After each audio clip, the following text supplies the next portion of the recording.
ভাবুন তো আপনি দার্জিলিংয়ে, ওখানে বরফ দেখে, পাহাড় দেখে, মনোরম পরিবেশ দেখে আপনি একেবারে আপ্লুত। বা আপনি রসমালাই খাচ্ছেন, রসমালাইয়ের টেস্ট আপনি চাইছেন যেন আপনার মুখে লেগে থাকুক।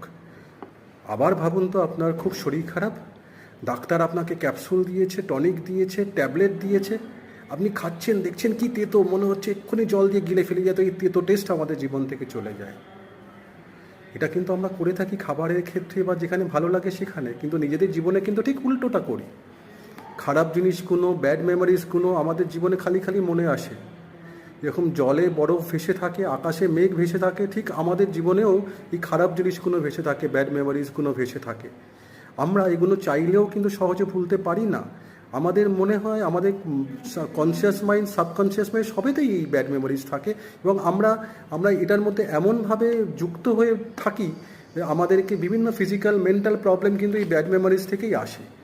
ব্যাড মেমোরিজ থেকে কি মুক্তি নেই? আছে, কিন্তু আমি যদি মনে করি আমি ব্যাড মেমোরিজ থেকে আমি মুছে ফেলবো, তাহলে সহজে কিন্তু মুছে ফেলা যাবে না। ধরুন আপনার একটা উন্ড হয়েছে, ক্ষত হয়েছে, সেটা কিন্তু ঠিক নির্দিষ্ট সময় ওষুধ লাগিয়ে আস্তে আস্তে সেটাকে মুছতে হবে।